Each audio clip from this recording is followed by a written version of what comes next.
मीर साहब किसी को भी टाइम नहीं देते। ऐसी बहुत सारी कंप्लेंट्स हैं जो हमारे सोशल मीडिया पे हम देख रहे होते हैं, जो आप लोग ये सवाल करते हैं कि हम किस तरह सर मीर से मिल सकते हैं, किस तरह वो हमें अपना टाइम देंगे और हम किस तरह उनसे बात कर सकते हैं। तो सच में हम लोग भी इस ऑफिस में अक्सर मीर साहब से नहीं मिल पाते, क्योंकि वो इतने ज़्यादा बिजी रहते हैं अपने मीटिंग्स में। और जैसे कि अभी आप देख सकते हैं कि हम मीर साहब के ऑफिस के बाहर बाहर खड़े हुए हैं और वो अभी भी अपनी मीटिंग में बिजी हैं। बट फिर भी अभी हम अंदर चलते हैं और मीर साहब से पूछते हैं कि ऐसा क्यों है, और मीर साहब से पूछेंगे कि किस तरह हमें उनका टाइम मिल सकता है और वो कितना बिजी रहते हैं। चलिए। एक्सक्यूज मी सर मीर, ये वीडियो बन रही है? यस। ओके। अच्छा, मुझे आपसे एक मैं शिकायत लिख कर आई हूँ अपने ऑडियंस की कि हमें जो है किस तरह आपका टाइम मिल सकता है, क्योंकि हम ये देखते हैं कि आपका टाइम जो है हमें नहीं मिलता और आप इतना बिजी रहते हैं। तो इसका रीज़न आप बताएं। आपको नहीं मिलता, इनको नहीं मिलता, किसको नहीं मिलता? जो ऑडियंस है, जो आपको फॉलो करती है, जो आपसे इंस्पायर है, वो आपसे बात करना चाहती है, क्योंकि ऐसे बहुत सारे लोग हैं कि जो हमें फॉलो करते हैं तो हमसे बात करना पसंद करते हैं। सोशल मीडिया पे कहते हैं कि हमने फोन पे बात करनी है या मीटिंग आके करनी है, मैं उनसे क्यों नहीं मिलता? क्योंकि वो गरीब लोग हैं, मैं सिर्फ जो मिलियनर्स हैं उनसे मिलता हूँ। आपके पास है $1 मिलियन या नहीं? बिल्कुल नहीं, मगर मुझे पता है कि मैंने आपको ज्वाइन कर लिया तो वो भी आ जाएंगे। उसमें एक लॉजिक है, मजाक कर रहा था। लॉजिक ये है कि सिंपली देखें, अगर हमें मैसेजेस आते हैं कम से कम जो मीटिंग्स के 1000 पर डे, आपको लगता है मैं 1000 लोगों से मिल सकता हूँ? एब्सोल्युटली ना। तो मैंने प्रायोरिटाइज करना हुआ, नीचे टीमें बनी हुई हैं और टीम्स बनी हुई हैं। ई कॉमर्स और ट्रेनिंग्स लेवल 0 लेवल 1 के लोगों के लिए अलग टीम है, वो ट्रेनिंग्स का बताते हैं। फ्री ट्रेनिंग भी है, पेड ट्रेनिंग भी है। फिर दूसरी तरफ साइड पे ट्रेनिंग बनी जॉइंट वेंचर्स के लिए, यानी जिन लोगों का अपना बिजनेस है।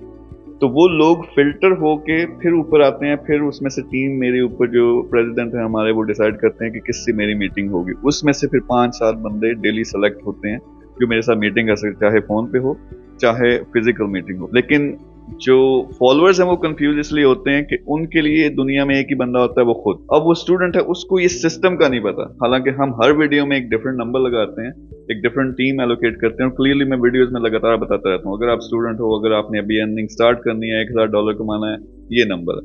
अगर आप इन्वेस्टर हो, अगर आपका कोई बिजनेस है, फिर ये नंबर है। तो इसी तरह से हर बिजनेस का हम बताते हैं, लेकिन लोग फॉलो नहीं करते। तो मैं आपसे ये भी सवाल करना चाहूँगी कि लेट्स से अगर हम आपका एक फॉलोअर है और आपसे इंस्पायर होकर उसके पास एक बहुत अच्छा बिजनेस आइडिया भी है, तो जब आपकी टीम उसको फिल्टर आउट कर लेगी और आपको भी ये आइडिया समझ आएगा, तो फिर वो आपसे मिल सकते? नहीं, एक मेरी डिफरेंट फिलोसफी है। बिजनेस आइडिया ये है कि अभी मैं एक पोस्ट लगाऊं कि जी हाँ जी, कौन कौन किस किस के मैं पैसा लगाऊंगा, किसी एक बंदे के साथ या 10 बंदों के साथ आप अपने बिजनेस के बारे में बताएं, तो लोग बताना शुरू हो जाते हैं, हाँ जी, मैं अगर कुवैत में जाके वहां पे कपड़ों की एक दुकान खोलूं और उसको ऑनलाइन शुरू करूं तो वो बहुत अच्छा चलेगा। अब दिस इज नॉट आइडिया, मैं इसको आइडिया नहीं मानता। मैं किसको आइडिया मानता हूँ? एक चीज है, आपने वो सिलेक्ट किया, उस पर आपने 6 महीने साल अपना पैसा, बेशक ₹1 लगाया, उसको करके टेस्ट किया और आपके पास रिपोर्ट है, हाँ जी मैंने 1 लाख लगाया, मुझे 3 लाख वापस आया। ये सारी कार्रवाई है। जब आप ये मुझे प्रेजेंट करोगे या टीम को प्रेजेंट करोगे, ये है आइडिया, ये है प्रॉपर बिजनेस जिस पे मैं आपके साथ विलिंग हूँ काम करने के लिए।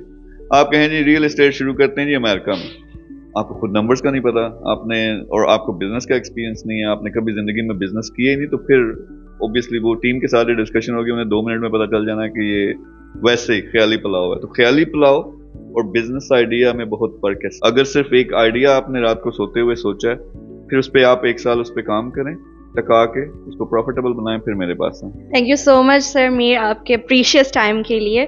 आई होप आप सबकी सारी कंफ्यूजन और सारी शिकायत जो है सर मीर से बात करके क्लियर हो गई होंगी, क्योंकि सर मीर यहाँ पे एक बिजीएस्ट पर्सन है जिनके माशाल्लाह से इतने सारे बिजनेस चल रहे हैं और काफ़ी बिजी रहते हैं मीटिंग में। अभी भी एक मीटिंग में हमने इनसे बात की है। तो आप चाहते हुए इन दोनों से मालूम करिए क्योंकि ये टाइम इनका था, आपने जबरदस्ती कर लिया। Sorry sir. Okay, thank you sir.